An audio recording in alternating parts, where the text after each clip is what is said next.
Hey there! I'm finally doing EQ and a video about my OCs. Thank you to everyone who asked a question. There will be mentions of death, extreme violence, scars, and a few other similar topics. If you feel uncomfortable, please click off the video.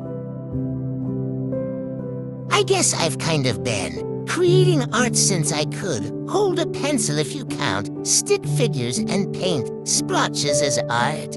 I started actually getting more into drawing people when I was in 3rd grade when I started trying to draw anime. That was also around the time I created my first original character, who we all know now as Cat, our main character.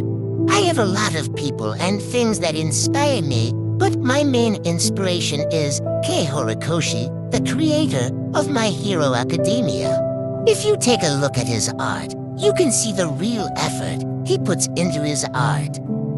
Here are some of my favorite pieces drawn by him.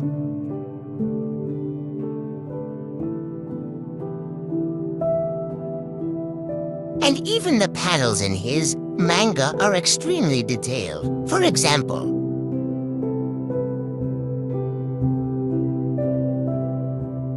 I don't think I would be where I am today without being inspired by him, so I hope that answers your questions. I've mentioned before how Cat and Hehe are both killed, and how they are both resurrected. To understand how they are resurrected, you first must understand the nature of their deaths. Hehe's heart is pierced with a jagged piece of rebar while Cat suffers severe blood loss and has multiple of her internal organs such as her liver, her stomach, her lungs, etc. crushed. Remember Aiko. She has the ability to reshape inanimate, non-living objects.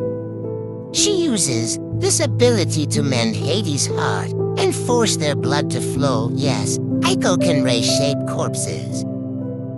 How Cat is revived is a little harder to explain. I think I've said before how this guy is kind of like a demonic, xenomorph venom thing that can possess Cat and literally lives in a tattoo on her back. When Cat dies, that thing goes into a fight or flight mode. It possesses what remains of her corpse, mutating it in the process, basically just crashing out and going God mode to finish the final battle. They are in a constant state of war with main villain. William, 100% William. I kind of already explained this, but I think I was around 7 or 8 when I started digital art. At the time I was completely obsessed with an app called Animal Jam, in which there is a mini-game where you can draw. I only started to shade my art 1 to 2 years ago when I quit Animal Jam and started out on Ibis paints. I'm still working on a few gaps in her lore, but Aiko's face wasn't really melted off. More like her jaw was blown apart along with her nose, a couple of her teeth, and half of her tongue. She came home from school one day when she was 14 to 15 years old and found her mother dead on the carpet. William was standing over her body and was holding a gun. He killed her mother because she had promised to give Aiko to him when she was a baby for him to experiment on his kinder like a mad scientist, mutant guy. He didn't notice Aiko at first, so she snuck up behind him with her metal water bottle and swung it at his head, attempting to knock him out. William sensed her presence and whipped around, hitting her in the jaw with one of his abilities. He has a couple, mainly to create explosions from the palms of his hands. And then they lived happily ever after. I'd say that it's definitely horror.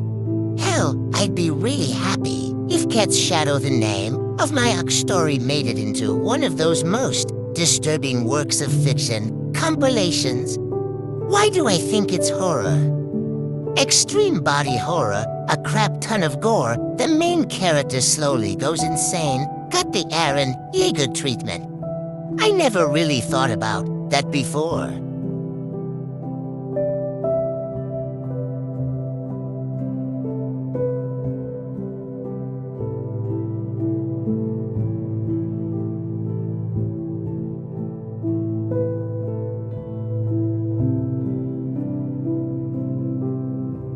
Of course, I have a lot more OCs than that, but I won't think of songs for all of them.